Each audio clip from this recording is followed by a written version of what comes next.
Saudara-saudara, para bapak dan ibu yang berbahagia, dalam kesempatan malam hari ini kita akan mencoba memahami Dharma untuk kehidupan sehari-hari. Karena sesungguhnya Dharma ini memang bukan hanya ditujukan untuk para biku saja, tetapi Dharma ini juga bisa dimanfaatkan oleh semua orang.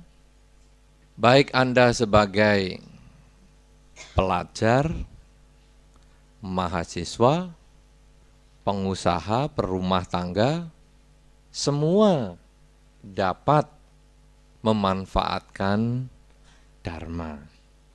Sebenarnya apa prinsip Dharma?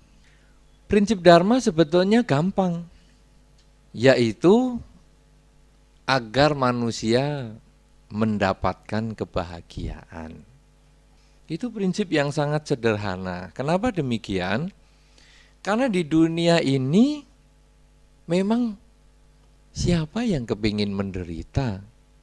Orang sakit saja kepingin berobat, maka orang menderita juga kepingin bahagia. Oleh karena itu, kalau di dalam masyarakat Anda kadang-kadang menemui pandangan, wah agama Buddha itu agama penderitaan, sebetulnya itu adalah orang yang keliru memahami ajaran Sang Buddha. Saya katakan keliru karena mereka itu hanya memahami katanya 4 kesunyataan mulia, isinya adalah yang pertama hidup adalah duka. Duka itu sendiri sering diterjemahkan sebagai penderitaan. Sehingga orang dengan mudah mengatakan karena isi agama Buddha yang pertama adalah hidup itu duka, hidup itu penderitaan, maka seluruh agama Buddha ajarannya adalah menderita.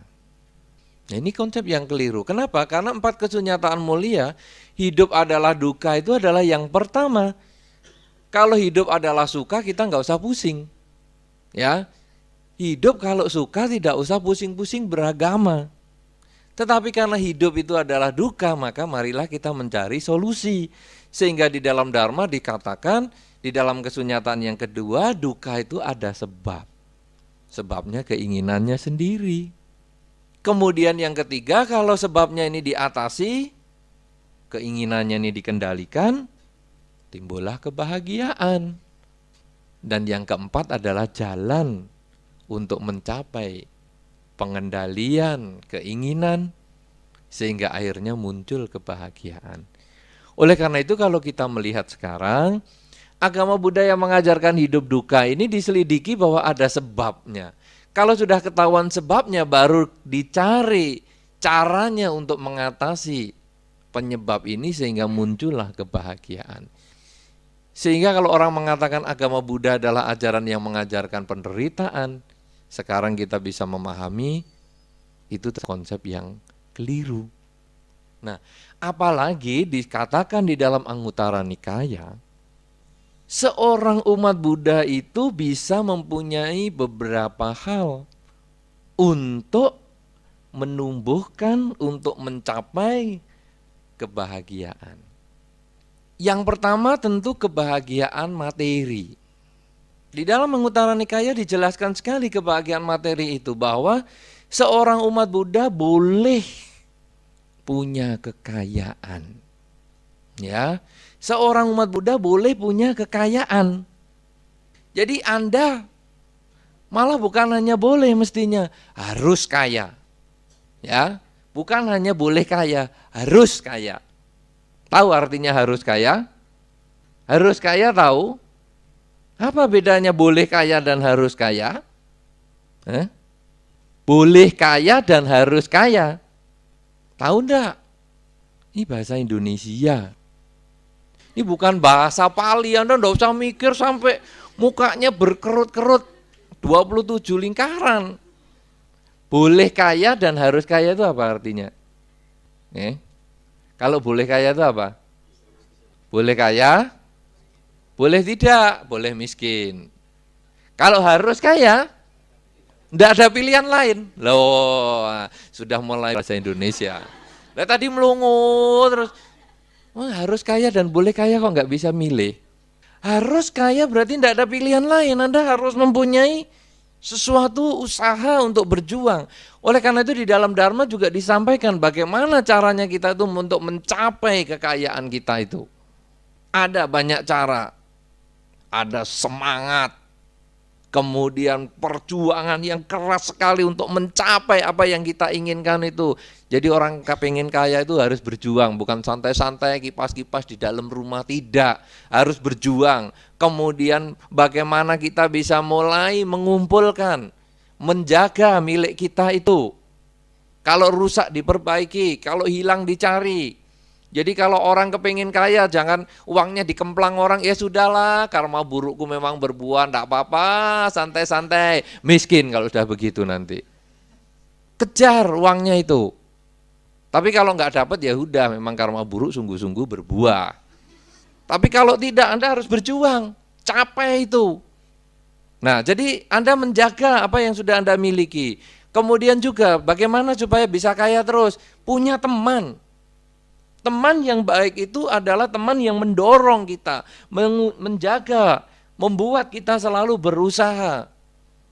Bukan teman yang ngajak kita ke diskotik, santai-santai, sabu-sabu, narkoba. Teman yang mendorong kita untuk selalu berjuang. Bukan teman yang, sudahlah kamu punya uang berapa? 10.000. Nih ada 4 nomor. Pasang nih. Kena syukur, nggak kena ya hitung-hitung berdana. Ini teman sesat, tinggal. Teman di dalam Dhamma itu adalah teman yang membawa kita menuju kemajuan. Karena itu di dalam Manggala Sutta yang Anda baca tadi adalah asewana cak phalanang panditanan cak sewana. Jangan bergaul dengan orang yang tidak bijaksana. Bergaullah dengan orang yang bijaksana. Karena pergaulan itu sangat-sangat penting untuk meningkatkan kualitas kekayaan kita.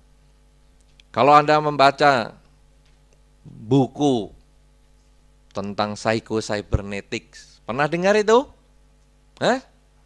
Berapa orang yang hari ini baru mendengar? Ya kecuali hari ini maksud saya.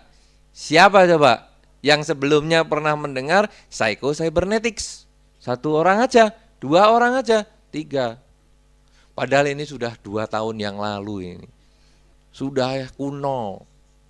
Di situ dijelaskan bagaimana seseorang itu bisa meningkatkan kekayaan kalau pergaulannya itu 1 grade di atas kita. Jadi, kalau Anda misalnya saja kerja ikut orang, lulus kerja ikut orang, coba Anda bergaullah dengan orang yang punya warung atau punya toko. 1 grade di atas. Kenapa? Karena kerja ikut orang itu sebetulnya di dalam diagram ilmu modern itu level yang paling rendah. Siapa yang bikin diagram itu? Hah? Robert Kiyosaki. Untung Anda sudah baca. Untung sudah lega saya. Apa bukunya judulnya? Cash Flow Quadrant. Aduh pinter, untung. Aduh. Tapi yang baca ini nampaknya hanya 10 orang ini. Yang belakang opo to kuwi? Kiyosaki ki makanan apa itu? Dalam Cash Flow Quadrant itu sudah jelas bahwa orang yang kerja ikut orang itu sebetulnya ya bagus, cuman itu level buruh. Anda cobalah bergaul dengan orang yang punya toko. Jadi Anda itu mulai berpikir, bagaimana ya duit kecil saya puter. Bukan diputer dalam kotak dana sampai segitu besarnya. Ini tadi saya pikir kotak dana atau kotak sampah atau pasir anti kebakaran. Oh gedenya segitu atau kotak bayi.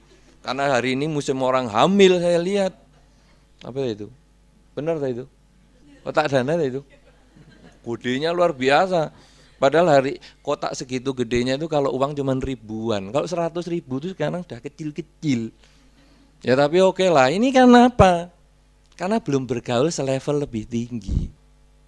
Kalau sudah bergaul selevel lebih tinggi, di sini ini disediakan debit card. Pandai Anda sudahlah.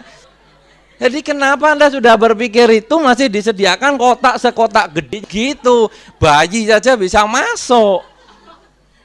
Kenapa ide Anda tidak dipakai? Ini kan psycho-cybernetic, pikiran saya langsung nyambung ke Anda. Nah, jadi Anda bergaul setingkat lebih tinggi. Kenapa? Karena di dalam Dhamma pergaulan itu penting sekali. Sehingga Anda lalu berpikir gimana ya, uang 10.000 saya olah bisa menjadi 50.000. Bukan hanya berpikir saya datang pagi, pulang sore, datang pagi, pulang sore, 1 shift, 2 shift, ya ini cek log, deadlock, apa clock. Sudah begitu tanda tangan gajian. Masa 15 tahun, 50 tahun cuman itu aja berpikirnya. Kenapa enggak mulai berpikir, aku sekarang punya duit, aku puter nih. Ini kan sudah masuk ke kuadran 2 kan ini. Ya kan? Nah, kuadran 2. Nah, kalau Anda sudah punya warung, coba tanya, berkumpullah kepada orang yang punya perusahaan. Jadi Anda mulai berpikir, masa ya harus aku yang kulaan beli barang? Masa aku yang merki harganya? Masa aku ya senyum-senyum di depan toko terus? Kenapa aku nggak pakai pegawai? Loh, ini kalau udah temannya yang bagus, sehingga aku bisa mulai jalan-jalan. Pegawai yang jaga toko, aku bayar mereka. Loh ya keuntungan berkurang itu logis. Keuntungan berkurang karena bisa jalan-jalan.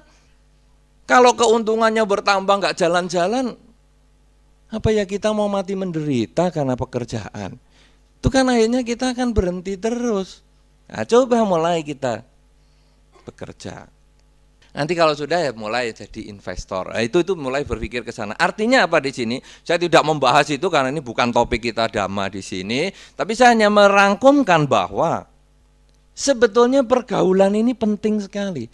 Di dalam Dharma sudah disampaikan, kalau daging busuk itu dibungkus daun, daunnya pasti busuk kok baunya. Sedangkan kalau ini dupa tidak bau harum ini juga dibungkus kertas, kertasnya juga baunya tidak harum. Tapi kalau sekarang ada kayu cendana yang harum baunya, dibungkus kertas, pasti kertasnya wangi. Kemana Anda bergaul, kemajuan Anda akan meningkat. Makanya Anda bukan hanya boleh kaya secara dharma, harus kaya. Nah, selain Anda punya semangat, punya perjuangan untuk mencapai cita-cita Anda, kemudian Anda bisa mempertahankan, Anda berusaha mencari yang hilang, memperbaiki yang rusak, apa yang sudah Anda dapatkan, kemudian Anda mempunyai teman, maka untuk mencapai kekayaan yang Anda inginkan sebagai tujuan kebahagiaan yang pertama itu, pengeluaran Anda itu harus seimbang dengan pemasukan. Kalau kita melihat di dalam Siggalowada Sutta, kita crosskan ke sana, maka kita akan melihat bahwa pengeluaran di dalam Dharma yang dianggap 100% itu 25% atau seperempatnya dipakai untuk kehidupan, 50% atau 2 bagian itu dipakai untuk penambah modal, dan 25% lainnya disimpan, didepositokan, atau dikerjakan untuk berbuat kebaikan. Jadi Anda lihat di dalam Siggalowada Sutta, 25 dipakai hidup, 10% dipakai untuk modal, 25% didepositkan. Apa ini sebetulnya? Ini adalah konsep investor. Ya kan? 50% kan diinvestkan lagi. Coba Anda bandingkan dengan Kiyosaki punya. Kiyosaki, betul? Ya, coba Anda bandingkan. Arahnya kan dia maunya ke investor toh. Siggalowada Sutta 3.000 tahun yang lalu sudah ngomong tentang investor. Cuman nggak dibaca baik-baik. 50% modal Anda itu cemplungkan lagi untuk modal. Bukan malah 50% untuk jualan jalan kemana-mana. Nah hebatnya lagi berbuat baik 25%. Seperempat. Atau Anda depositokan. Kenapa di dalam Dharma disampaikan kok 25% disimpan? Karena Anda tidak selalu sehat. Ini jaminan kesehatan. Istilahnya sekarang ada asuransi. Ini 3.000 tahun sudah diomongin. Jadi kalau Anda sakit itu duitnya dari mana? 25% yang Anda kumpulkan setiap hari ini loh. Jadi ini harus kaya. Oh, ini masih banyak nanti level kekayaan ini, wah rumit sekali. Hari ini kalau saya bahas itu pulang bisa kaya semua nanti. Kaya teori maksud saya. Karena itu saya akan masukkan ke level yang kedua, bahwa sekarang kebahagiaan di dalam Dharma bukan hanya kekayaan materi. Anda bukan harus kaya materi. Tapi ada kebahagiaan yang kedua. Di dalam Anguttara Nikaya disampaikan Anda harus mencapai satu kedudukan sosial tertentu. Anda harus punya prestasi di dalam kehidupan Anda. Prestasi apa saja? Prestasi kuliah, mungkin apakah itu ranking 1 dari depan, ranking 1 dari belakang, sama saja pokoknya prestasi. Karena pasti Anda dikenal. Coba lihat itu yang paling pinter tuh bintang kelasnya. Nah ini coba lihat ini yang paling blow on ini di kelas. Karena Anda akan mencapai satu posisi tertentu. Sayangnya kalau yang negatif sebaiknya jangan dikerjain karena malu-maluin umat Buddha.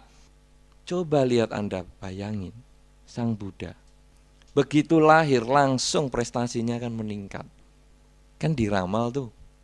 Ini kalau enggak raja di raja, raja dari segala raja, mesti jadi Buddha yang paling top. Ini prestasi. Lah guru kita prestasinya positif begini, ada mahasiswa IP-nya 0,9 lagi. Ya itu prestasi juga, tapi untuk apa prestasi yang jelek? Anda memang berani 0,9 IP, tapi untuk apa? Coba bisa prestasi 3,5, 3,7 atau bisa 4 plus, itu bagus sekali. Sehingga cum laude, summa cum laude. Coba itu, Anda capai.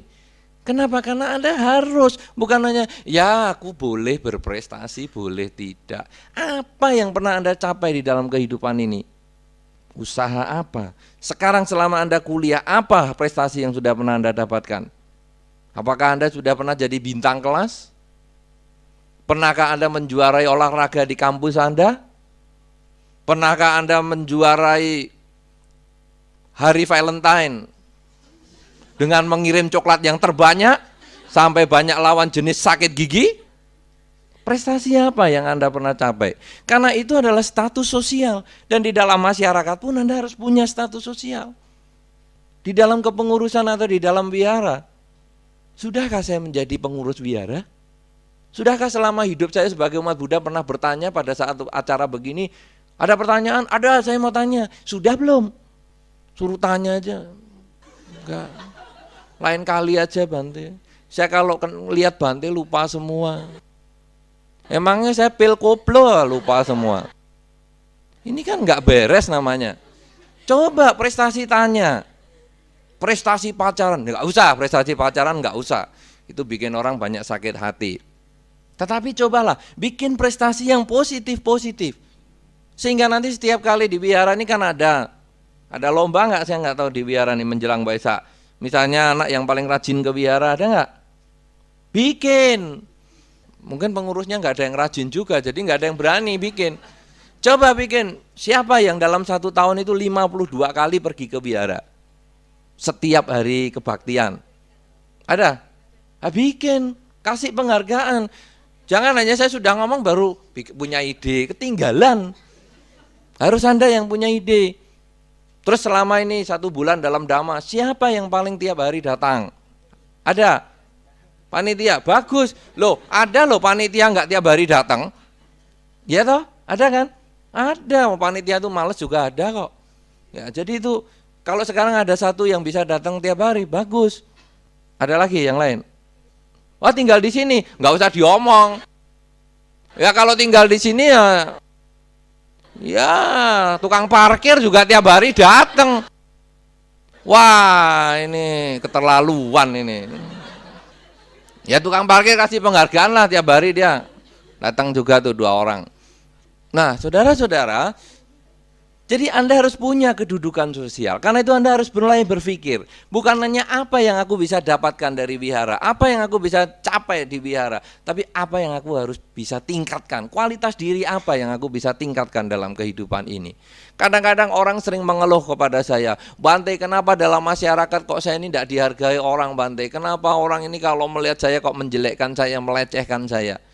Saya jawab, kamu tidak bisa menuntut orang lain untuk menghargai kamu. Tapi sudahkah kamu meningkatkan kualitas dirimu supaya kamu dihargai mereka? Kalau kamu sudah bisa meningkatkan kualitas dirimu, kamu menjaga sikapmu, kamu menjaga ucapanmu, kamu menjaga perilakumu, kamu mengendalikan pikiranmu, maka kamu otomatis akan dihargai mereka. Tapi kalau kamu sendiri perilakunya rendah, kamu sendiri perilakunya menjengkelkan, kamu sendiri cara berbicaranya tidak menyenangkan, jangan harap orang lain menghargai kita. Kenapa Bante dalam 1 bulan saya putus cinta 3 kali? Jangan tanya kepada orang lain, tapi tanyalah pada diri sendiri. Kenapa saya ditinggalkan? Kualitas apa yang membuat orang bisa meninggalkan saya? Saya harus membuat dia sangat happy bersama saya. Nah, itu Anda juga prestasi, sehingga jangan bingung dalam 1 minggu Anda bisa dapat 3 nanti. Karena Anda penuh kasih sayang, pemancaran meta, perhatian yang membuat orang menjadi sangat senang berdekatan dengan Anda. Kenapa saya dibenci dosen saya? Tidak. Kualitas apa yang membuat saya bisa disayangi dosen saya? Kalau Anda bisa selalu berpikir demikian, maka prestasi Anda akan meningkat dan Anda punya kedudukan sosial, dan itu harus Anda miliki. Kemudian yang ketiga, selain harus punya kekayaan, harus punya kedudukan sosial. Yang ketiga ini tidak terlalu harus, tapi juga perlu panjang umur. Karena harus panjang umur agak sulit. Ya toh? Harus panjang umur ini ada gantungan karmanya sedikit. Jadi kita harus menjaga pikiran supaya kita tenang. Jadi kita ini panjang umurnya. Kenapa demikian? Karena kalau Anda sudah punya kekayaan, Anda sudah punya kedudukan sosial, Anda punya umur panjang, sebetulnya yang paling penting nanti adalah bagaimana Anda menggunakan semua yang Anda miliki, baik kekayaan maupun potensi, kekuasaan, kedudukan Anda itu untuk mengembangkan kebajikan kepada lingkungan Anda. Jadi bukan hanya aku pokoknya kaya sendiri, udah nggak pusing dengan yang lain, pokoknya aku kedudukan paling tinggi sedunia. Tetapi Anda tidak mau memperhatikan orang lain, itu juga salah. Justru dengan umur yang panjang ini, menjaga cara berpikir, nanti saya akan terangkan ini bagaimana menjaga umur yang panjang ini, sehingga membuat Anda akan selalu memberikan manfaat untuk lingkungan dengan apa yang Anda miliki, dengan pangkat yang Anda jabat, Anda akan selalu memberikan manfaat. Sehingga dengan demikian 3 tujuan tadi sudah tercapai, tujuan secara materi, maka Anda akan mencapai tujuan yang bukan materi, yaitu tujuan yang keempat, karena Anda selalu menggunakan kekayaan yang Anda miliki. Anda menggunakan pangkat yang Anda dapatkan, dan Anda menggunakan usia panjang Anda itu untuk lebih lama Anda mengembangkan kebajikan berdasarkan kekayaan dan pangkat Anda, maka muncullah kebahagiaan yang keempat, kebahagiaan surgawi, yaitu mati pun Anda happy. Ini di dalam Anguttara Nikaya 265 ini disebutkan 4 hal yang Anda bisa capai di dalam kehidupan ini. Kebahagiaan yang Anda bisa capai di dalam kehidupan ini: kekayaan, kedudukan sosial, umur panjang, dan mati masuk surga. Jangan kata mati masuk surga, hidup pun serasa di surga. Nah, sekarang bagaimana supaya umur panjang? Ini yang akan kita bahas. Karena ini bertujuan untuk kebahagiaan tadi. Kebahagiaan letaknya bukan pada kekayaan. Anda tentu sudah melihat orang kaya malah stres. Pernah lihat Orang kaya stres? Banyak. Bingung. Anda boleh rasakan. Ketika Anda ke wihara pakai sandal jepit dan ke wihara pakai sepatu beli. Tahu enggak sepatu beli ya? Belum ya, mahasiswa kadang belum tahu. Sepatu apa ya? Pokoknya sepatu bagus. Sepatu bata. Oke lah. Anda pakai sandal jepit sama sepatu bagus, itu nanti kebaktian cara berpikirnya lain loh. Kalau pakai sandal jepit, meditasi lebih tenang. Tenang meditasi. Tapi kalau sepatu bagus, biasanya meditasi gelisah. Tenangnya itu nanti kalau sudah pulang. Lihat sepatunya lagi, aduh lega. Apalagi di beberapa wihara yang tidak bentuknya ruko. Biasanya wihara yang agak besar, kan sepatu sandal kan di luar ada masalah. Itu kalau pakai sandal sama pakai sepatu, kalau hujan, itu meditasi tenang yang sandal jepit. Hujan lebat itu yang sandal jepit tenang-tenang. Malah mungkin mencapai puncak konsentrasi yang luar biasa. Tapi yang bersepatu bagus, bingung. Gimana ya sepatuku? Apa sudah jadi kolam ya? Waduh, itulah kekayaan bikin stres. Ya kan? Makanya Anda sering melihat toh umat Buddha ke wihara sandalan jepit. Jadi sulit kan dibedakan antara wihara dan ke WC? Apalagi yang tinggal di sini. Anda pakai sandal jepit, ada masalah? Bingung. Mungkin benar nih sandal jepit hijau tadi punya Anda. Sandal jepit sudah bodol masih dipakai lagi. Anda naik sepeda motor bodol sama sepeda motor baru, ayo coba jalan-jalan keliling Surabaya. Yang naik sepeda motor bodol lebih tenang, santai. Tapi yang naik sepeda motor baru takut lehernya kena celurit. Kekayaan bikin stres. Ya kan? Banyak itu Anda alami. Yang di rumah tidak punya apa-apa, tidur nyenyak. Pintu rumah enggak kekunci juga enggak apa-apa. Tapi begitu punya sepotong sabun aja, aduh ini nanti kalau ada orang masuk ke kamar saya gimana ya, sabunku diambil. Apalagi yang punya uang lebih banyak lagi. Nah saudara-saudara, oleh karena itu kekayaan tidak menimbulkan kebahagiaan. Kekayaan itu hanya alat, tapi tidak menimbulkan kebahagiaan. Anda boleh punya rumah dengan kekayaan Anda, tapi Anda tidak bisa membeli kebahagiaan dalam rumah tangga. Anda boleh beli obat dengan kekayaan Anda, tapi Anda tidak bisa beli kesehatan.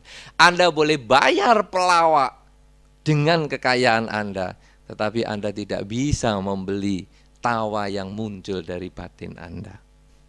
Oleh karena itu, kekayaan Anda boleh capai, tapi itu bukan kebahagiaan utama. Pangkat juga sama.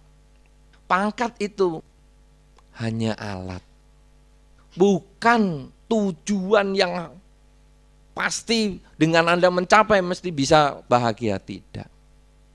Kebahagiaan letaknya bukan di harta, kebahagiaan letaknya bukan di pangkat, kebahagiaan letaknya bukan di usia. Karena di dalam Dhammapada juga disampaikan, walaupun satu malam, walaupun satu hari, hidup seseorang yang mengenal Dhamma, itu jauh lebih berharga daripada 1000 tahun tanpa mengenal Dharma. Jadi bukan umur panjang yang jadi masalah. Kalau begitu saudara-saudara, kebahagiaan ini letaknya di mana? Bisakah kita mendapatkan kebahagiaan? Bisa. Tetapi bukan hanya secara fisik dengan keuangan, bukan hanya secara fisik dengan jabatan, bukan hanya secara fisik dengan umur panjang, bukan secara surgawi dengan mengembangkan kebajikan, tetapi kebahagiaan itu kita peroleh dengan cara berpikir. Jadi yang paling penting di dalam kehidupan kita untuk mencapai kebahagiaan adalah cara berpikir.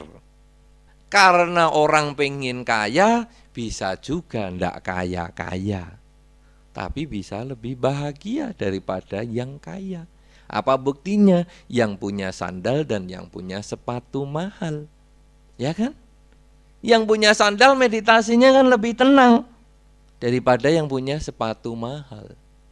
Karena yang punya sandal bisa berpikir nanti pulang aku lebih cepat karena aku lambat, aku kan duduk di paling belakang, makanya suruh maju kan pada susah. Karena maunya pulang cepat nukar sandalnya. Nah, bagi yang pakai sepatu dan duduknya di depan itu yang paling susah. Karena turun paling belakang sepatunya tinggal sendal jepit jelek.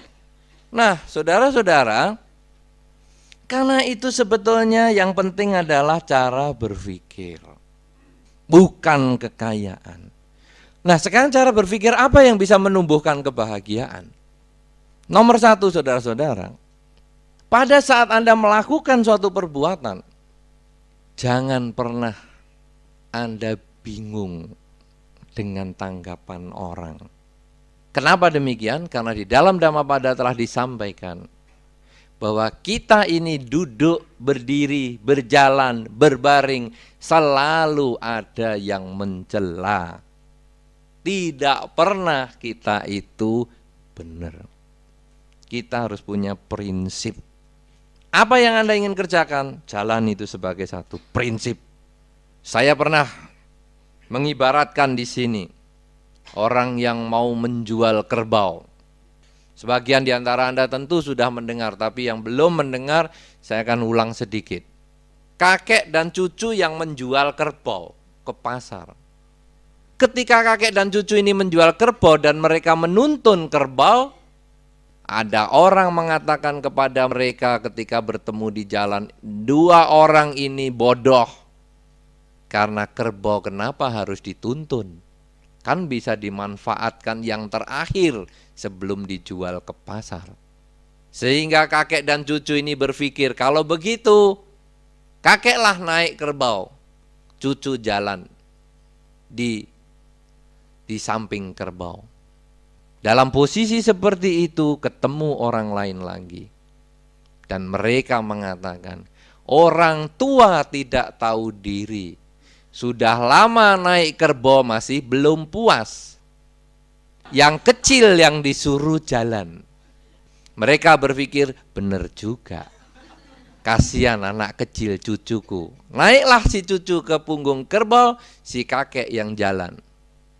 Ketemu orang lain lagi dan dikatakan, anak muda tak tahu aturan. Yang masih kuat duduk di atas kerbau. Yang tua suruh jalan. Mereka serba bingung, hanya dua orang naik kerbau. Ketemu orang lain lagi, manusia tak berperi kebinatangan. Kerbau sudah kurus dinaiki dua orang. Bingung. Kenapa saudara? Karena kita di dalam setiap perilaku kita mesti ada pro dan kontra. Maka kuncinya Anda harus punya prinsip. Kalau ini bukan merek iklan loh ya, iklan rokok. Saya ingat saya ngomong prinsip-prinsip terus saya ingat rokok jadinya. Anda harus punya prinsipnya itu. Nah ini kan rokok teman. Apa ya? Anda punya ketenangan hati. Bahwa saya akan melakukan ini. Anda punya komitmen, Anda punya apa ya? Semangat. Pokoknya saya harus mengerjakan ini apapun yang diomongkan orang. Di dalam bahasa Jawa Timuran saya paling suka dengan satu pepatah, rawi-rawi rantas, malang-malang putung. Itu satu pepatah yang sangat luar biasa. Rawi-rawi rantas itu kalau kita masuk ke sebuah hutan, akar-akar beringin, akar segala macam itu yang menurun itu dipotong semua untuk buat jalan. Rawi-rawi rantas. Malang-malang artinya adalah pohon yang tumpang tindih begitu, potongi semua buat jalan. Karena itu ada satu orang yang mengatakan, segala sesuatu pasti ada jalan keluarnya. Semua masalah pasti ada jalan keluarnya. Kalau Anda tidak ketemu jalan keluarnya, buat jalan keluar. Dibuat, harus buat. Ini orang yang sangat semangat. Semua masalah ada jalan keluarnya. Kalau Anda tidak ketemu jalan keluarnya, buat jalan keluar. Bukan dengan tali digantungkan leher Anda. Tapi harus Anda buat karena pasti bisa selesai. Nah, karena itu saudara-saudara, sekarang cara berpikir Dharma juga sama seperti itu. Bahwa kita bisa dikritik orang, tapi kita harus berjuang. Karena sudah dikatakan di dalam Dhammapada bahwa kita duduk, berdiri, berjalan itu selalu dikritik. Apa sih buktinya? Anda duduk ini tiap hari dengerin Dhamma begini, ini bisa dikritik kok Anda. Pengangguran ya? Tiap hari ke wihara selama 1 bulan. Apa pengangguran? Coba kamu kerja sana, udah kaya raya. Bisa dikritik. Tapi Anda yang tidak datang juga bisa dikritik. Dalam 1 tahun itu cuma 1 bulan dengerin begini. Kenapa kok tidak dimanfaatkan? Anda yang setengah datang setengah tidak, itu juga dikritik. Kamu kalau datang kan kalau pas yang kamu cintai itu datang kan? Kalau kamu enggak kan enggak datang, ya sudah kelihatan itu. Makanya kan pengurusnya ini kan gantian datangnya. Nah, kalau si pengurus si A yang datang, kamu datang. Kalau pengurus yang si B datang, kamu enggak datang, ya kan? Jadi tetap ada kritikan. Nah, oleh karena itu saudara, Anda harus punya komitmen, Anda harus punya ketetapan hati, aku harus melakukan ini. Itu mengurangi stres dan itu menambah semangat Anda. Karena kalau tidak, aduh aku datang ya salah, aku enggak datang salah, setengah datang setengah enggak ya salah, aku ini suruh apa kok salah terus. Harus kembali kepada diri Anda sendiri. Saya memang harus datang. Tapi yang kedua saudara, Anda tidak bisa cuek bebek, tutup kuping orang ngomong apa, no reckon, tidak. Yang kedua, Anda juga harus mengingat khotbah Sang Buddha. Ketika seseorang mengkritik Anda, cobalah Anda dengarkan dulu. Kalau memang itu bermanfaat, pakai. Kritikan dia itu kalau memang bermanfaat, pakai. Tapi kalau kritikan itu tidak bermanfaat, tinggalkan. Sebaliknya kalau Anda dipuji, Anda juga renungkan baik-baik. Kalau pujian itu bermanfaat, memang demikian kenyataannya, terimalah pujian itu. Tapi kalau pujian itu terlalu melambung-lambungkan, terlalu muluk-muluk, Anda boleh mengatakan sorry, saya tidak begitu. Ini penting sekali saudara dalam menyikapi kritikan ini. Karena kalau kita hanya cuek bebek, tidak ada kemajuan yang kita bisa peroleh. Tapi kalau kita mengevaluasi, misalnya, wah kamu kok rajin sekali, apa memang kamu enggak bekerja ya sampai kamu tiap hari bisa ke wihara? Oh dia kritik toh, lalu kita tanya, loh kok kamu bisa ngomong begitu kenapa? Ya kan kamu pasti enggak kerja kalau begini. Aku kerjanya pagi kok, malam tidak. Nah berarti kritikan dia keliru, sorry, saya tetap ke wihara. Dipuji, wah hebat, kamu tiap hari ke wihara, wah pasti nanti kamu suci nih. Kalau suci yang tinggal di wihara ini loh, ini lebih suci lagi. Oh saya hanya datang aja kok bisa suci. Saya tuh datang mendengarkan Dhamma, bukan masalah suci enggak suci. Saya kepingin menambah pengetahuan Dhamma sehingga saya punya pedoman hidup. Bukan pengen suci enggak suci. Nah dengan demikian maka pujian yang datang tiap hari hebat suci itu sebetulnya bohong. Ya karena sudah terbukti yang tinggal di sini sudah suci, mandi aja tidak. Nah oleh karena itu kita bisa buktikan dengan demikian. Ya, nah oleh karena itu saudara-saudara, kalau kita bisa selalu menjalani satu kegiatan kita dengan penuh semangat dan punya komitmen, tidak peduli orang kritik apa, tapi kita sudah bisa siap mendengarkan. Kalau bermanfaat kita pakai, tidak bermanfaat kita tinggalkan. Kita sudah punya prinsip hidup sendiri, kita punya komitmen sendiri, maka apa yang akan kita capai pasti bisa tercapai. Karena semua masalah mesti ada jalan keluarnya. Tidak ada jalan keluar, kita buat sendiri. Karena rawe-rawe rantas, malang-malang putung. Kita bisa kerjakan itu seperti Sang Buddha sendiri. Ketika Sang Buddha bertekad dengan posisi bumi spasa mudra seperti saat ini yang Anda lihat pada Buddha Rupang kita ini, dengan tangan berada di tanah, menyentuh tanah, beliau menyatakan tekadnya.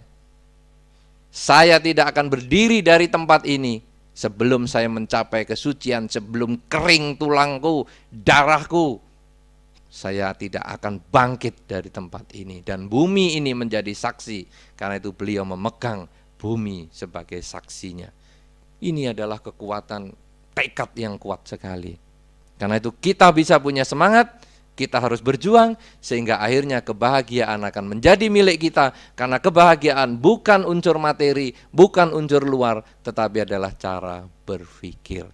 Inilah yang perlu saya sampaikan pada malam hari ini sebagai bekal Dharma untuk Anda semua. Semoga Anda berbahagia dan bisa memanfaatkan Dharma pada malam hari ini sehingga bisa digunakan di dalam kehidupan sehari-hari Anda.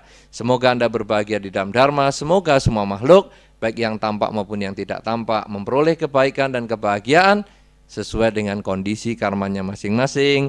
Sabe sata bawantu sukitata.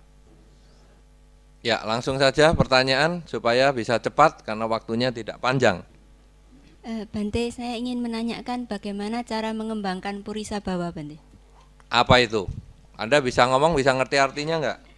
Ya, waktu 2 minggu yang hari Minggu sebelum ini, 2 minggu yang lalu itu Bante Citanando, dalam ceramah Bante Citanando dikatakan bahwa di dalam Abhidhamma disebutkan ada iti bawa dan purisa bawa yang menjadikan manusia lahir sebagai wanita dan sebagai laki-laki.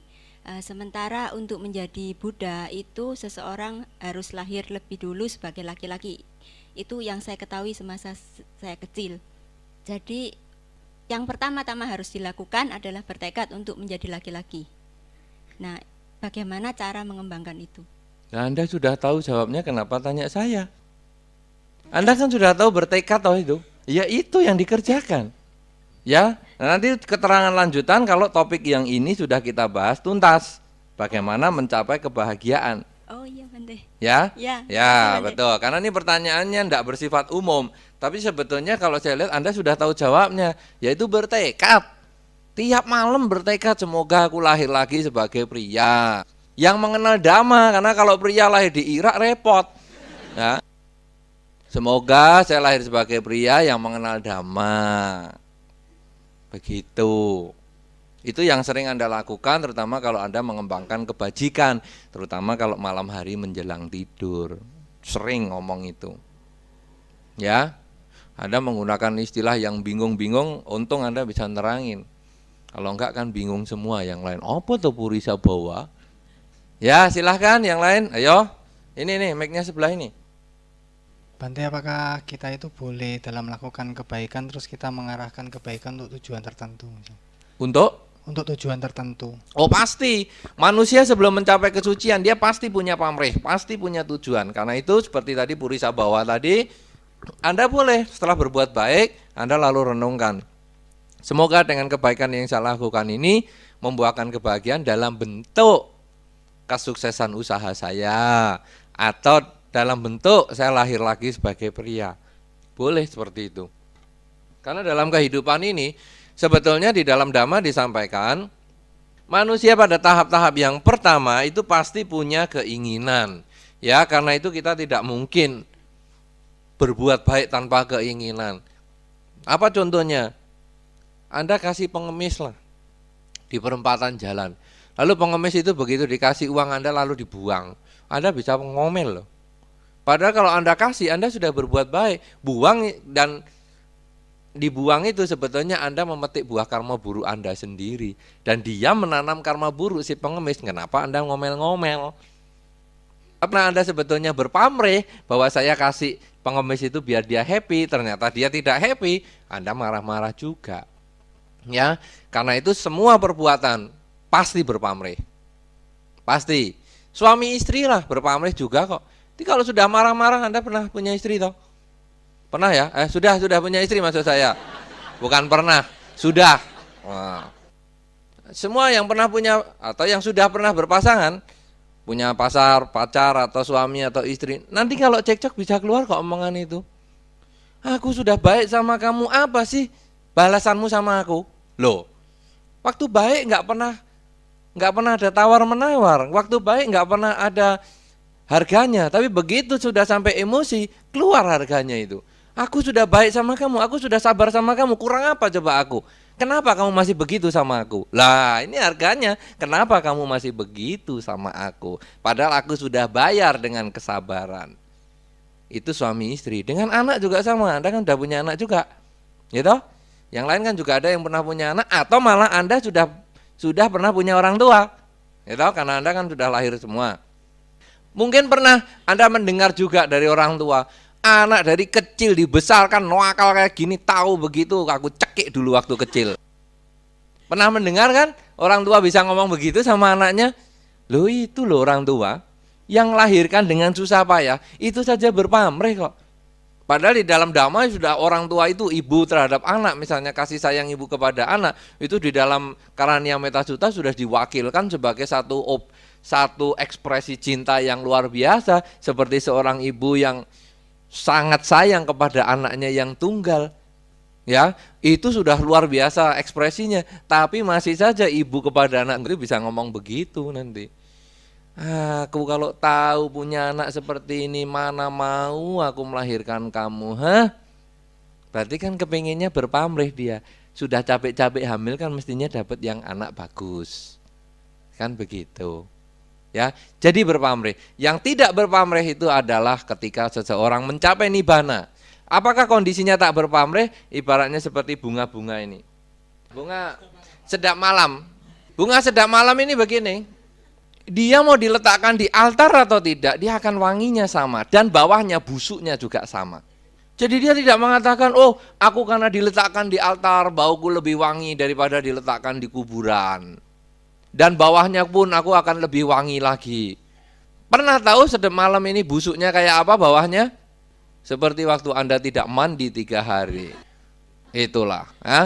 Nah ini sebetulnya adalah alam. Itu tanpa pamrih. Kalau Anda bisa seperti itu yang bagus. Dan inilah seseorang yang mencapai kesucian tanpa ketamaan, tanpa kebencian, tanpa kegelapan batin. Itu adalah seperti bunga ini nanti. Ketika Anda berbuat baik adalah demi kebajikan itu sendiri. Sehingga Anda tadi memberikan kepada pengemis, Anda kasihkan kepada dia. Dia protes atau tidak, saya sudah memberikan kepada dia. Itu bukan karma lagi, tapi namanya kiriya. Tanpa ketamaan, kebencian, dan kegelapan batin lagi sebagai akar perbuatan. Nah, orang-orang yang telah mencapai kesucian, dia seperti bunga. Dia berbuat baik tanpa pamrih. Sang Buddha selama 45 mengajar, 45 tahun lamanya mengajar, beliau tidak pernah berpamrih. Seperti bunga ini saja. Pokoknya mekar, pokoknya ngajar aja. Bukan demi menambah kebajikan, bukan. Ya, pertanyaan lain? Ya. Bante, yang 4 macam kebahagiaan tadi Bante, yang pertama kekayaan dan yang kedua status sosial, itu pada kenyataannya Bante, kalau kita sudah mencapai ini, akan lebih sulit untuk mendapatkan kebahagiaan yang keempat itu Bante. Bagaimana caranya setelah kita memperoleh 1 dan 2, kita bisa menjaga pikiran kita supaya mencapai yang keempat Bante? Iya, kita harus tahu yang disebut cukup. Ya, kenapa? Karena kekayaan ini kadang-kadang sulit ya. Kekayaan itu kan relatif. Punya 1.000 rupiah katanya kaya, tapi juga bisa katanya miskin. Tergantung siapa yang mempunyai 1.000 rupiah itu. Nah, ini semua adalah pikiran. Pikiran yang bisa mengomong cukup, berapapun juga yang Anda miliki, itulah yang disebut orang kaya. Satu contoh, ketika saya punya uang 1.000 rupiah dan saya bisa membagikan kepada pengemis di jalan itu misalnya 200 rupiah, sebetulnya saya termasuk orang kaya. Tetapi ketika di kantong saya ini banyak uang, jutaan, tetapi saya melihat pengemis itu dan saya merasa tidak pusing dengan dia, sebetulnya saya itu malah orang miskin. Nah, orang ini sampai kapanpun juga tidak akan pernah tahu. Nah, oleh karena itu bagaimana kita mencapai tahap demikian? Tentu ya sering ke wihara ini. Kenapa? Karena di dalam Dharma, ajaran Sang Buddha ini, yang pertama diajarkan adalah berdana. Tapi berdana materi itu sebetulnya level awal. Anda berdana juta-jutaan, miliaran, Anda boleh saja. Tapi itu level sederhana sekali. Yang paling penting adalah mampukah Anda memaafkan orang yang pernah bersalah kepada Anda? Mampukah Anda memberikan perhatian kepada mereka yang membutuhkan? Itu yang nilainya jauh lebih tinggi daripada uang yang pernah diberikan segalanya. Nah, memberikan materi itu hanya latihan. Saya punya uang, saya kasih uang. Saya punya makanan, saya kasih makanan. Saya punya pakaian, saya kasih pakaian. Itu sebetulnya hanya latihan. Kamu butuh apa sih? Nah, kalau sudah, berarti kan sebetulnya kita itu ingin memperhatikan. Sehingga nanti kepada lingkungan kita tuh akan selalu bertanya, kamu itu perlu apa? Kamu tuh perlu apa? Nah, dengan demikian, kekayaan kita, jabatan kita, umur panjang kita itu hanya akan bisa kita manfaatkan. Oh, kamu butuh apa sih? Nah, jabatan kita, kadang-kadang dengan jabatan yang tinggi kita merasa, wah sudah saya tidak pusing lah dengan dunia yang lain. Padahal kita kalau mau mendengarkan kesulitan orang, itu mungkin akan memberi manfaat yang besar sekali. Nah, inilah sebetulnya bagaimana caranya kita bisa mengembangkan ke arah tujuan yang keempat, yaitu yang bersifat surgawi adalah dengan kerelaan, dengan latihan berdana. Berdana materi sebagai awal dan berdana bukan materi sebetulnya itu yang sebagai tujuannya, yaitu berdana ego kita. Sama dengan bunga apa ini, sedap malam ini sebetulnya dia telah mendanakan egonya. Dia mau diletakkan di altar Sang Buddha, diletakkan di kuburan, diletakkan di selokan, diletakkan di kamar mandi, di WC, di mana saja, dia tidak akan pernah protes. Dia sudah kembali ke alam, yaitu berdanakuan. Bumi yang Anda injak-injak, yang Anda ludahi, yang Anda maki-maki, begitu Anda tanam padi, dia akan tumbuh padi. Dia sudah berdana keakuannya. Coba kalau kita dimaki-maki, diludahi, terus orang ngomong, sorry ya, sorry apanya? Kau gebuk dulu baru sorry. Nah, itu kenapa? Karena kita masih belum mau berdana keakuan itu. Makanya Sang Buddha dilambangkan juga kesabaran beliau ini seperti bumi yang demikian sabar, sehingga apapun yang dilakukan pada bumi, sampai dibom sekalipun, tanam padi dia akan tumbuh padi. Dia tidak akan membalas dendam, tanam padi tumbuhnya kedondong atau kecoa, enggak lagi. Nah itu, ya itulah bumi. Bandingkan dengan kita semua. Sama dengan bunga ini, bandingkan dengan kita. Kalau ada bos, kerjanya rajin. Bos pergi, males. Komputer jadi PlayStation. Apa itu artinya? Ya ini seperti bunga tadi toh. Kalau bunga ini misalnya, diletakkan di altar, mau wangi. Kalau diletakkan di kamar mandi, lah busuk-busuk aja. Apa seperti itu? Nah, kita kan seperti itu wataknya. Kenapa? Karena ketamaan, kebencian, kegelapan batin masih ada. Itulah tadi yang berpamrih. Ya toh? Itu kita semua berpamrih kan seperti itu. Ada pasangan hidup, telepon pendek-pendek sama lawan jenis takut. Tapi tidak ada pasangan hidup, satpamnya pergi, telepon happy-happy, cekikik sana sini. Ya, itu kita masih ketamaan, kebencian, kegelapan batin. Ya, itu dengan kerelaan. Nanti dilatih dengan berdana. Keakuan kita makin berkurang. Ya, tapi bukan tujuan utama ya, berdana materi bukan utama. Itu hanya alat gitu. Jelas? Ya, pertanyaan berikut. Bante, saya tadi yang Bante katakan ada 4 kebahagiaan yang bisa dicapai saat ini, yaitu kekayaan, status sosial, sama umur panjang dan mati masuk surga. Ya. Itu saya lihat sepertinya kemudian bertentangan dengan dikatakan bahwa kekayaan itu juga bisa menimbulkan ketidakbahagiaan di samping kebahagiaan. Kemudian dan semua itu kebahagiaan tidak bisa dibeli dengan uang. Terus ujung-ujungnya bahwa semua terletak pada pikiran kita. Jadi kalau menurut saya sepertinya justru malah kebahagiaan yang lebih tinggi adalah mempunyai pikiran yang baik dan terkendali. Iya, memang begitu. Jadi memang di dalam Dharma, memang begitu, arahnya memang ke sana. Di dalam Dharma tadi sudah saya katakan, ringkasan ya dari ceramah malam hari ini, bahwa agama Buddha ini bukan agamanya para biku saja. Ajaran yang Buddha ini bukan ajaran para biku saja, tapi juga para umat. Buktinya apa?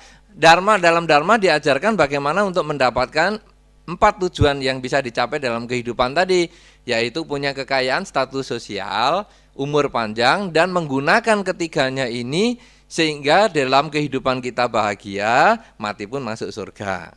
Ya, ini tahap pertama. Tetapi sebetulnya yang jauh lebih tinggi daripada punya kekayaan, punya status sosial, umur panjang, dan bisa berbuat ini, yang jauh lebih tinggi dari itu adalah punya cara berpikir yang positif. Kalau hanya punya kekayaan saja atau punya status sosial, kan kasihan. Kadang-kadang ada orang yang memang tidak nyampe untuk bisa kaya secara materi normal. Ya, materi normal misalnya kekayaan menurut Indonesia berapa sekarang? Yang disebut berapa di bawah kekayaan? Yang prasejahtera itu pendapatannya berapa? Ya, berapa? 400.000 sebulan ya. Penghasilan yang di bawah 400.000 sebulan. Oke, katakanlah yang di bawah 400.000 sebulan kan dianggap prasejahtera itu ya. Nah, kan sekarang dia harus mungkin ngejar yang 500.000 kan susah. Lah ini kan dia mengubah cara berpikir. Karena kalau cara berpikir ini hanya selalu miliknya orang berduit, kalau kebahagiaan itu hanya selalu miliknya orang berduit, maka orang miskin nggak punya kebahagiaan. Biku nggak punya kebahagiaan. Lah biku nggak berduit, ya toh. Pangkat juga sama. Lah biku memang nggak punya pangkat. Kedudukan bolehlah kedudukan di wihara saya duduk lebih tinggi daripada Anda. Tapi kalau di jalan saya kadang dianggap orang gila, yang pakaiannya nggak karu-karuan begitu. Ya, kenapa bisa begitu? Ya karena memang ini ukuran masyarakat tidak sama. Justru terletak semua itu pada pikiran. Ya, karena itu tadi walaupun Anda boleh secara dharma, Anda boleh kaya, Anda boleh punya kedudukan sosial, Anda boleh punya panjang umur, dan Anda bisa menggunakan keempatnya ini dengan baik, Anda boleh itu, tetapi jangan lupa bahwa yang paling tinggi dari segalanya sebetulnya adalah cara berpikir. Anda boleh punya sepatu bagus, tetapi ketika Anda duduk bermeditasi dan Anda siap kehilangan sepatu bagus Anda, maka Anda akan duduk meditasi sama nikmatnya dengan orang yang bersandal jepit. Semua kan sebaliknya, yang sandal jepit hanya satu-satunya karena sudah 15 kali ke wihara selalu hilang, dia walaupun sandal jepit juga tetap nggak bisa meditasi. Karena pikirannya, aduh ini hari ke-16 ini apa hilang lagi. Dia juga bingung. Jadi ini bukan nilai materinya sekarang, tapi adalah cara berpikirnya. Itu. Jelas ini maksud ceramah malam ini. Jadi dia tidak kontradiksi. Sebetulnya nanti akhirnya juga akan cara berpikir, sehingga harta dan lain sebagainya itu hanya pelengkap, itu hanya alat, bukan tujuan akhir. Jelas? Belum? Bagian mana yang belum? Anda boleh sampaikan. Maksud saya kalau memang ujung-ujungnya adalah kebahagiaan itu adalah mempunyai pikiran yang terkendali itu, kenapa tetap saja keempat yang tadi itu tetap dianggap sebagai kebahagiaan yang bisa kita capai secara duniawi? Kenapa tidak langsung aja pikiran bahwa kebahagiaan yang bisa kita capai itu yang baik adalah memiliki pikiran yang terkendali tadi? Benar, karena Anda harus tahu bahwa konteks agama Buddha itu bukan hanya untuk para biku. Kalau hanya para biku pikiran semua, pikiran. Tapi umat ya pikiran ya boleh pikiran, tapi duit perlu juga. Ya ini makanya ini saya bahas dulu pertama bahwa bukan hanya untuk para biku tapi juga para umat. Maka boleh kaya kalau umat. Lah kalau biku jangan. Biku kaya raya pakai jam Rolex, tasbihnya dari berlian. Nah ini keliru. Ya. Jadi kalau memang semua itu adalah pikiran, tetapi jangan salahkan atau jangan anggap agama Buddha itu tidak boleh kaya. Banyak loh orang punya anggapan gitu, agama Buddha tidak boleh kaya. Gitu. Datang ke wihara nggak boleh rapi. Berapa kali saya selalu menemui yang ewes-ewes pergi ke wihara. Kenapa tidak rapi? Ya itu karena apa? Karena menganggap ya agama Buddha kan asal-asalan aja. Loh, salah. Semua orang pergi ke tempat ibadahnya rapi-rapi. Hanya agama Buddha yang tidak bisa dibedakan. Pergi ke wihara atau ke WC. Sama pakaiannya. Saya yakin Anda pakaian ini pernah Anda masuk WC juga. Tapi itu lain loh sama tempat ibadah lain. Pakaiannya rapi-rapi. Itu. Bukan pakaian yang harus mahal. Kalau Anda menengok tetangga kita yang namanya agama Hindu, umat Hindu, dia pakaiannya sederhana saja. Tapi kalau ke pura, dia pakaiannya khusus itu. Anda menengoklah sahabat kita di tetangga yang namanya umat Islam itu. Itu juga pakaiannya sederhana, enggak mahal. Tapi kalau pergi sembahyang itu yang dipakai. Enggak sembarangan dibawa kemana-mana. Tapi coba pakaian Anda ini. Jam terbangnya sudah tinggi nih. Kemana-mana itu sudah. Nah gitu, karena menganggap bahwa umat Buddha ini kan semua seperti biku. Di wihara ada sebagian wihara nggak pakai nyanyi-nyanyi, katanya wah karena agama Buddha kan nggak nyanyi-nyanyi, yang nggak nyanyi kan bikunya. Wah agama Buddha nggak pakai make up, yang nggak pakai make up tuh bikunya. Jadi Anda bisa berpakaian yang hebat-hebat terserah, tapi nggak tahu nih pakai atasila atau enggak, saya nggak tahu nih. Sebulan dalam dhamma ini, pakai yang mau atau pakai yang semua? Pakai yang mau boleh atasila, yang enggak ya enggak apa-apa. Jadi enggak terus, wah semua enggak ada bedaknya, semua mukanya kumus, sisirnya aja enggak pernah dipakai. Walah minyak rambut enggak ada, keramas juga enggak. Jadi berdekan rumah udah kadang-kadang sulit membedakan dengan kambing. Apa baunya kayak gini? Nah ini sulit ya. Jadi bukan itu yang saya maksudkan. Ya kalau saya mengajar ke biku semua, saya tidak mengajar tentang kekayaan. Kiyosaki pasti nggak saya keluarin, ya. Kenapa? Karena untuk para biku mesti semua tentang pikiran. Tapi ini kan kepada para umat. Lah kalau semua pikiran semua, umatnya miskin semua, wihara kapan dibangun? Gitu. Semua saya ajari cukur sendiri, kapan calon laku? Gitu loh maksudnya. Ya, jelas sekarang? Belum lagi? Apanya lagi yang belum jelas? Satu lagi Bante. Satu lagi atau yang ini tuh? Yang itu. Yang maksud saya kan tadi katakan soal terutama kekayaan itu dikatakan masuk kebahagiaan itu. Maksud saya, tapi kan akhirnya belakangan dibilang kalau kekayaan itu juga sebenarnya bisa menimbulkan ketidakbahagiaan. Jadi kan ya sebenarnya kan menurut saya kurang pas juga kalau kekayaan itu tetap dimasukkan kepada kebahagiaan yang saya kan akhirnya belakangnya bertentangan lagi gitu. Jadi seakan-akan depannya itu cuma menutupi yang sebenarnya, yang ternyata ada kekayaan itu menimbulkan ketidakbahagiaan dan akhirnya itu ujung-ujungnya pikiran. Jadi kok rasanya kayak 4 itu cuma sebagai pemikat aja di depan, menutupi yang sebenarnya gitu. Sebetulnya semua itu bahagia dan tidak itu memang tidak tergantung apa-apa, ya. Tetapi Anda harus menyadari juga bahwa di dalam dunia ini kekayaan adalah merupakan salah satu sumber kebahagiaan. Anda bisa datang ke sini itu kalau enggak punya duit juga enggak bisa loh. Bensin? Ya toh? Ya kan kekayaan itu kan salah satu sumber kebahagiaan toh. Anda boleh mengatakan penunjang, tapi sebetulnya juga salah satu sumber. Anda mau makan kalau enggak punya duit juga bagaimana?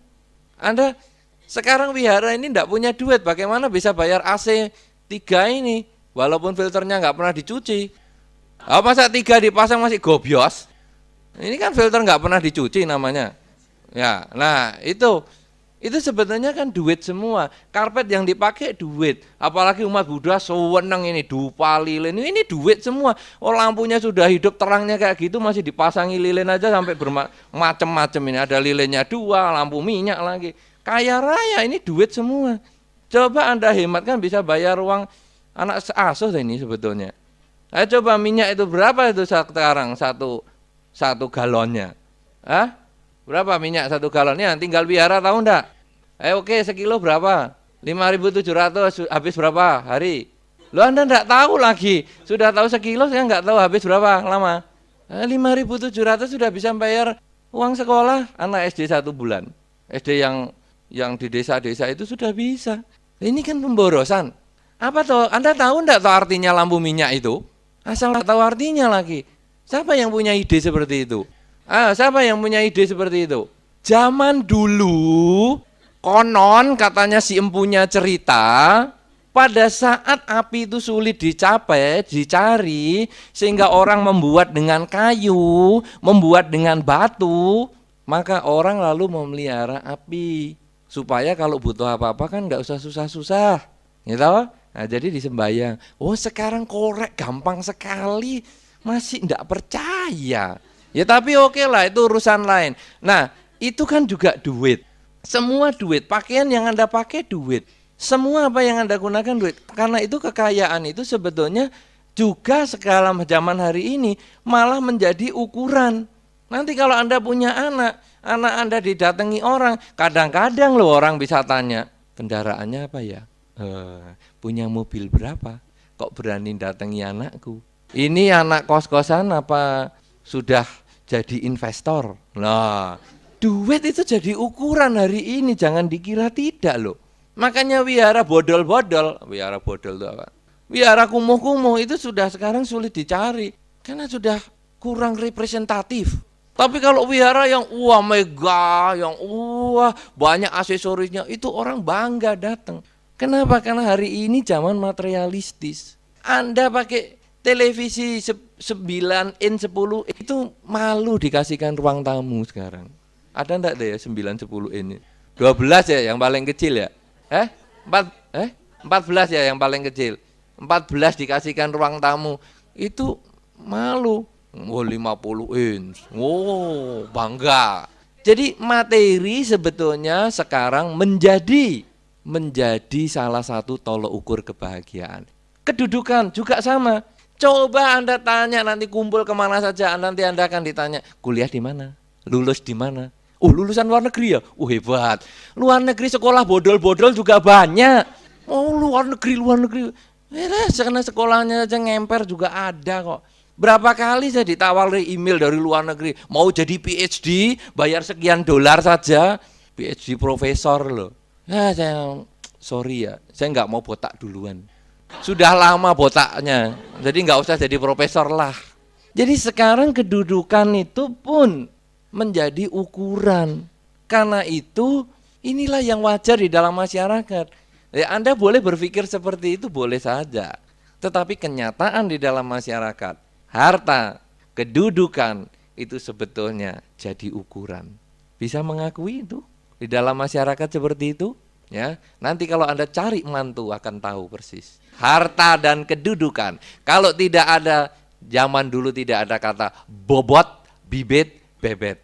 Apa itu? Bibitnya ini orang tuanya dari mana nih? Ada turunan gilanya enggak? Gitu, turunan itu bibit, bobot.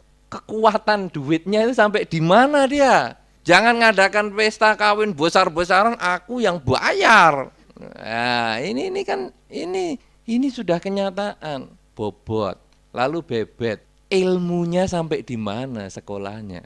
Jangan hanya orang tuanya yang kaya raya, anaknya enggak bisa kerja. Ini kan status sosial. Jadi ini sudah di dalam masyarakat hal yang wajar sekali. Justru ini saya bahas. Kenapa? Karena Anda bukan biku semua. Kalau Anda biku, saya pasti kasih meditasi semua. Itu puri sabawa iti apa sajalah. Bawa pulang juga boleh. Ya, jelas sekarang? Jelas belum? Kalau belum nanti diskusi di depan ya. Nanti yang lain tidak ada kesempatan tanya soalnya. Silakan yang lain. Tadi kan Bante beritahu tentang tentang kekayaan hanya suatu alat.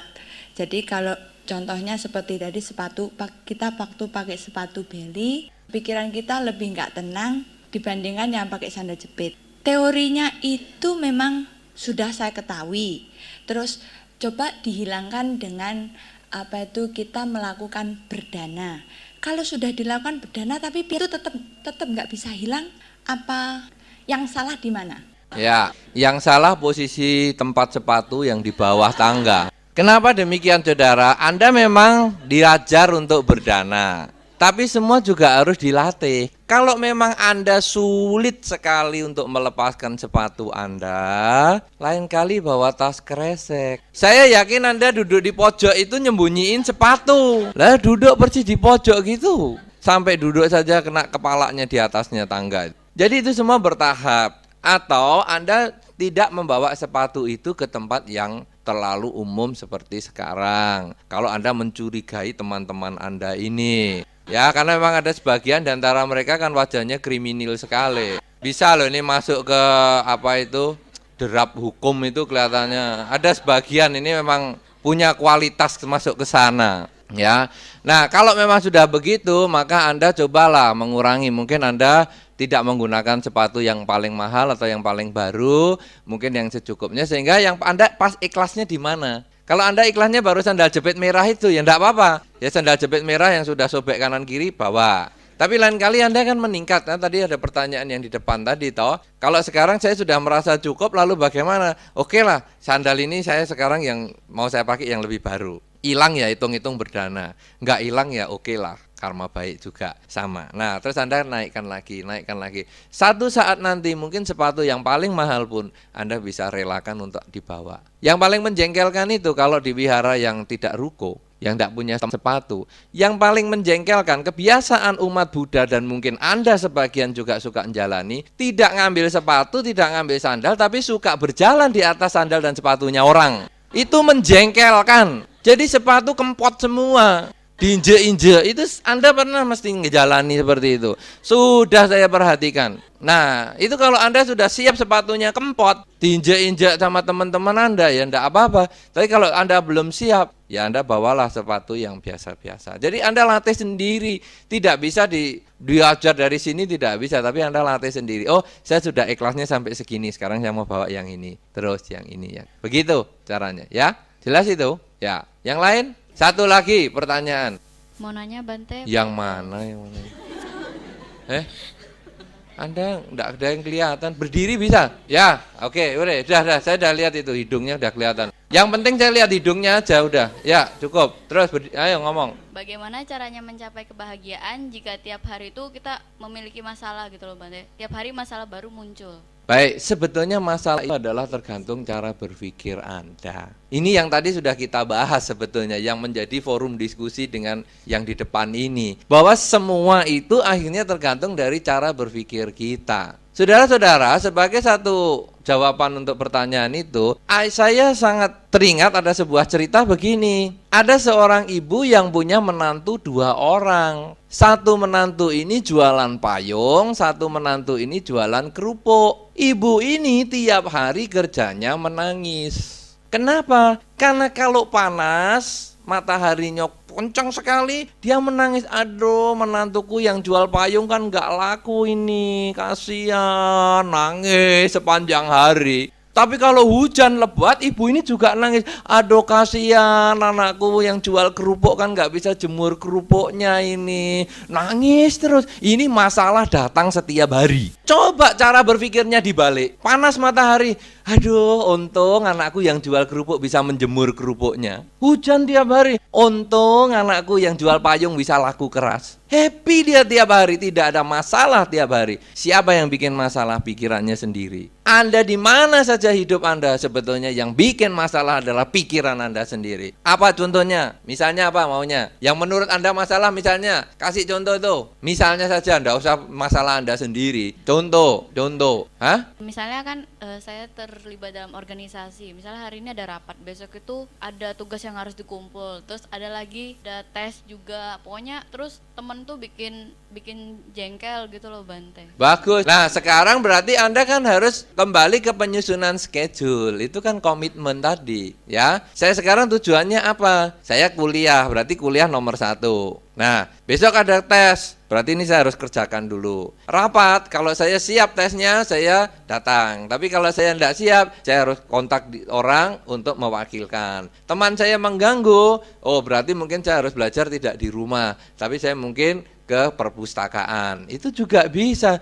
Jadi ini hanya manajemen Anda sendiri. Jadi kalau Anda selalu melihat masalah di dalam kehidupan Anda, maka Anda itu sebetulnya hanya menggunakan kacamata Ray-Ban di dalam rumah. Jadi kok semuanya hijau ya, tembok hijau, hidungmu hijau, apa saja hijau. Nah, tapi kalau Anda menggunakan kacamata yang netral, maka hijau, kuning, merah, putih, balonku ada 5 akan bisa Anda ketahui dengan jelas, ya. Nah, oleh karena itu semua masalah adalah tergantung pada pikiran Anda. Ketika Anda tidak lulus ujian, maka Anda harus mengatakan dalam hati, kesempatan belajar datang lagi. Kenapa? Karena tidak lulus ujian berarti kesempatan belajar. Uang orang tua belum masuk ke buku tabungan Anda bisa mengatakan, latihan puasa melangsingkan tubuh. Program latihan melangsingkan tubuh dimulai hari ini. Coba lihat dengan kacamata positif. Ketika Anda mau pergi naik sepeda motor, loh kok mogok? Program menjalin persahabatan dengan teman segera dimulai. Ya, phone book dibuka. Halo, kamu mau ke wihara nggak? Ayo sama-sama ya. Aku punya program bagus, tapi kamu jemput aku ya. Aku punya program bagus. Program apa itu? Pokoknya kamu tenang aja. Itu. Makan-makan bakso. Nah, jadi kita kasih dia makan bakso, kita sampai di wihara, kan happy. Jadi motor rusak jangan, aduh motor kok rusak, aduh kok nggak lulus. Jangan. Ya, jadi ini sebetulnya adalah kesempatan untuk Anda mengubah cara berpikir. Di dalam masyarakat ada yang mengatakan begini, ketika Anda melihat masalah sebagai kesempatan dan tantangan, maka Anda akan selalu maju.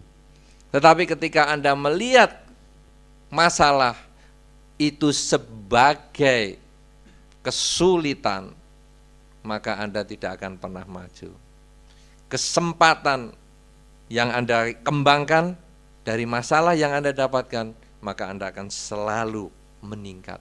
Anda ingat ada satu pepatah dalam bahasa Inggris, necessity is the mother of invention. Segala kesulitan sebetulnya adalah awal penemuan cara-cara berpikir yang baru, teknologi baru. Ya, jadi Anda yang buat sendiri masalah. Termasuk orang ngomong, aduh aku sibuk nih. Wah jam segini aku sibuk. Sibuk itu dibuat sendiri, yang tidur aja ngomong sibuk kok. Cobalah dalam hari-harian Anda, ya kan? Tidur aja kan Anda ngomong sibuk. Sibuk itu dibuat sendiri kok. Jadi semua itu munculnya dari diri sendiri. Anda mungkin karena masih kecil, karena tadi saya lihat hidungnya dari masih kecil. Mungkin hari ini Anda belum menyadari bahwa masalah itu, kesulitan itu semua dari dirinya sendiri. Tapi nanti lama-kelamaan ketika umur Anda berproses, baru Anda tahu. Semua apa saja kesulitan dari diri sendiri. Termasuk Indonesia utangnya banyak ini. Ini dari sendiri-sendiri, siapa yang suruh utang? Orang boleh nawari toh, ayo utang ini, utang ini. Nah kalau kita nggak mau utang kan juga bisa. Kalau Anda ada sales datang ke rumah Anda, lalu Anda beli produknya, jangan Anda menyalahkan salesnya ya, Anda salahkan dirinya Anda sendiri. Kenapa aku dulu kok beli ya barang itu? Salahnya sendiri. Semua adalah salahnya sendiri. Kenapa Anda lahir di dunia? Salahnya sendiri.